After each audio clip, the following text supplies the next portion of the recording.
राजस्थान की सीट पर जो चुनाव जीतता है उसी दल की सरकार बनती है। हर बार समीकरण भी यहाँ पे बदल जाता है। राजस्थान में एक ऐसे कई क्षेत्र हैं जहां के मतदाता यह भांप लेते हैं कि सत्ता बदलने वाली है और उसी हिसाब से वे अपना विधायक चुनते हैं। बैटल ग्राउंड यानी कि रणक्षेत्र कार्यक्रम में आज बात करेंगे बगरू विधानसभा सीट की। नमस्कार, मैं हूं प्रदीप और आप देख रहे हैं थिंक 360। एससी के लिए सुरक्षित यह सीट जयपुर से सटी हुई है और बीते 3 बार से अस्तित्व में है। तीनों ही चुनाव में हर बार यह सीट पराठा पलटने में ही विश्वास करती है। यह सीट बीते 2 चुनाव में लगातार 4-4 हजार वोट नोटा को डाल रही है। सीट उसी को जिताती है जिसकी सरकार बनने वाली है। इस बार कांग्रेस के विधायक यहां से गंगा देवी गरासिया हैं और सांसद जयपुर शहर लोकसभा सीट से बीजेपी के रामचरण बोहरा। गंगा देवी गरासिया 65 पार हो रही हैं तो कांग्रेस टिकट बदलने पर भी यहां विचार कर रही है। बात हम बगरू सीट की कर रहे हैं जहां इस बार सर्वाधिक पिछले 4 सालों में जो वोट बढ़े हैं उसमें झोटवाड़ा के बाद में बगरू में सर्वाधिक वोटों की संख्या अगर किसी सीट पर बढ़ी है तो वो बगरू है। और यह माना जा रहा है कि 2023 के चुनाव में आरएलपी एक बड़ा उलटफेर इस सीट पर करेगी और इसी लिहाज से जयपुर से बड़े पैमाने पर वोट जो है वो एक तय माहौल के तहत शिफ्ट हुए हैं। खैर, 2008 में सांगानेर और मालवीय नगर विधानसभा क्षेत्रों को तोड़कर नई सीट बनी थी बगरू।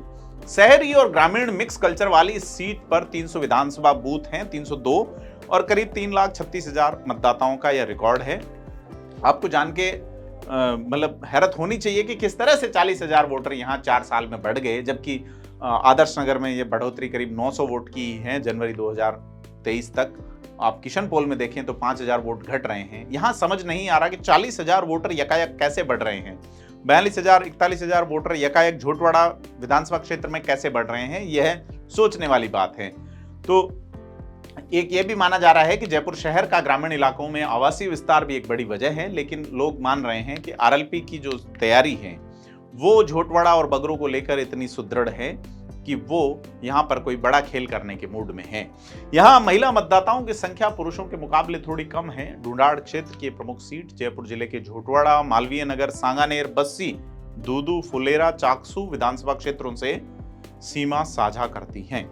2018 में यहां बीजेपी के कैलाश चंद वर्मा को कांग्रेस की गंगा देवी ने 5,343 वोट से हरा के जीत दर्ज की थी। अंतर बहुत बड़ा नहीं था, लेकिन इसमें बड़ी भूमिका निभाई हनुमान बेनीवाल वाली आरएलपी ने। राष्ट्रीय लोकतांत्रिक पार्टी का प्रत्याशी दिनेश राय 15,796 वोट खींच ले गया।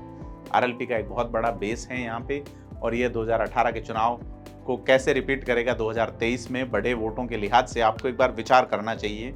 हो सकता है कि मेरा ये प्रेडिक्शन है कि बगरू सीट पे इस बार आपको आरएलपी का विधायक नजर आए या आरएलपी दूसरे नंबर पर रहे। यही नहीं, बीजेपी को दुख देने वालों में नोटा भी रहा जिसने 4,203 वोट अपनी ओर 2018 के चुनाव में खींच लिए। इससे पहले 2013 में कांग्रेस ने विधायक गंगा देवी का टिकट काटा था। बीजेपी के कैलाश वर्मा ने सीधे सपाट गंगा देवी के ही देवर डॉक्टर प्रहलाद रघु को हरा दिया। बीजेपी की लहर थी, बावजूद करोड़ी मीणा की एनपीपी के बागी प्रत्याशी के 12,000 वोट ले जाने के, नोटा के 4,000 वोट ले जाने के बावजूद बीजेपी यहाँ करीब 46,000 वोट से जीत गई। कैलाश वर्मा संसदीय सचिव भी बनाए गए थे और उनके पास मंत्री का दर्जा भी रहा, परंतु 2018 में वो उनके काम नहीं आया। इससे पहले 2008 में बीजेपी के रक्षपाल कुलदीप को महज 3,517 वोट से हरा के विधानसभा पहुंची गंगा देवी। इस चुनाव में कुल 12 प्रत्याशी खड़े हुए। तत्कालीन बीजेपी की सरकार की चमक दमक यहां आपसी खींचतान में खो गई थी। आप ये देखिए कि अगर इस बार भी गंगा देवी का टिकट कटता है तो निश्चित तौर पर बगावत देखने को आएगी और अगर गंगा देवी को मिलता भी है तो दूसरे टिकट मांग रहे प्रत्याशी निश्चित तौर पे बागी खड़े हो सकते हैं। बगरू विधानसभा ग्रामीण क्षेत्र में 35 पंचायतें हैं और शहरी क्षेत्र में 21 नगर निगम वार्ड हैं, तो बगरू खुद एक नगर पालिका भी है। बगरू विधानसभा साल 2008 में परिसीमन के बाद बनी और यह परिसीमन से पहले जयपुर की सांगानेर का हिस्सा थी, जो वर्तमान बगरू विधानसभा में शामिल हुआ है। जौहरी बाजार जो कि अब मालवीय नगर बन चुकी है, उसका भी कुछ हिस्सा इसमें आता था। यहाँ पेयजल की प्रॉब्लम बड़ी है, साथ ही बगरू क्षेत्र को दूदू में शामिल किए जाने को लेकर भी बड़ी समस्या सामने आ सकती है। लोग कह रहे हैं अगर हमें दूदू में शामिल किया गया तो जयपुर से कटना उनके लिए भारी पड़ेगा। बगरू के बहुधा लोग जयपुर में ही रहना चाहते हैं। ऐसे में इस चुनाव में यह जिलों वाला मुद्दा एक प्रमुख मुद्दा होगा। 2023 के विधानसभा चुनाव में बगरू में बीजेपी में प्रत्याशी बदलने के ज्यादा चांस नजर नहीं आते। क्योंकि कैलाश वर्मा 2013 में बड़े अंतर से जीते थे और 18 में कम अंतर से हारे थे। वहीं कांग्रेस यहां गंगा देवी को बदलने पर विचार कर रही है। यहां एससी और एसटी वोटर की संख्या 35% के आसपास है और इस बार भी राष्ट्रीय लोकतांत्रिक पार्टी उसे टिकट देगी, जिसे बीजेपी कांग्रेस लिफ्ट नहीं देंगे। देखने वाली बात यह होगी कि बसपा का भी यहाँ कुछ बटेगा या नहीं, क्योंकि आज तक बसपा के टिकट पर प्रदेश में एक भी अनुसूचित जाति का विधायक नहीं बना है।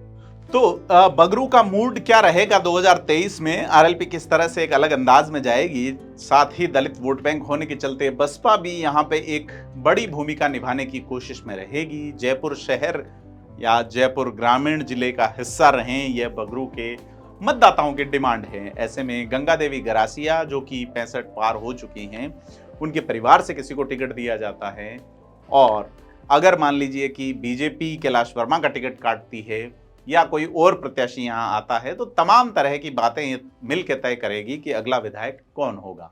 लेकिन आपसे अनुरोध है कि आपने अभी तक अगर थिंक 360 को सब्सक्राइब नहीं किया है तो कृपया हमें सब्सक्राइब जरूर करें।